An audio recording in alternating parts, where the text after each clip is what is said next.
Hello friends, welcome to பட்டு சமையல். இன்றைக்கி அடுப்பாங்கரையில் சிம்பிளாக சீக்கிரமாக ஒரு இடியாப்ப குருமா தான் நம்ம செய்ய போகிறோம். அதுக்கு கொஞ்சமாக பச்சை பட்டாணி, கொஞ்சம் வெங்காயம் நம்ம சைஸுக்கு தகுந்த மாதிரி கட் பண்ணி போட்டுக்கலாம். சேர்ந்த மாதிரி வருங்கிறதுனால நான் சின்னதாக கட் பண்ணியிருக்கிறேன். ஒரு பச்சை மிளகாய், உருளைக்கிழங்கு, தேவையான அளவு மஞ்சத்தூள் எல்லாம் சேர்த்துட்டு பெருங்காயத்தூளோ கட்டி பெருங்காயமோ சேர்த்துக்கலாம்.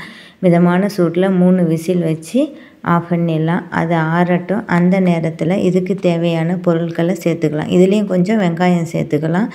வாசனை ரொம்ப ஜாஸ்தியாகிடுங்கிறதுனால நான் 2 பொருள் மட்டும் சேர்த்துக்கிறேன்.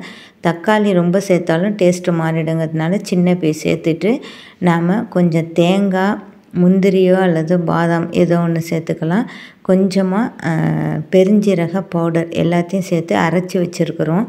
அதை இதில் சேர்த்து மிக்ஸ் பண்ணிவிட்டு நம்ம ஏற்கனவே வேக வச்சுருக்கிற அந்த உருளைக்கிழங்கு, வெங்காயம், அதை பச்சை மிளகாயை சேர்த்து மசிக்காமல் மற்றதை நல்லா மசித்து விட்டுட்டு நம்ம அடுப்பில் கொதிச்சிட்ருக்கிற இந்த தேங்காய் பேஸ்ட்டோடு சேர்த்து கொட்டிட்டு உப்பு செக் பண்ணிவிட்டு கொத்தமல்லி தழை லைட்டாக தூவிட்டோன்னா வாசனைக்காக கொஞ்சமாக ஒரு அரை ஸ்பூன் அளவுக்கு கரம் மசாலா சேர்க்குறேன். சூப்பராக இந்த இடியாப்ப குருமா ரெடி. தேங்க்யூ ஃபார் வாட்சிங்.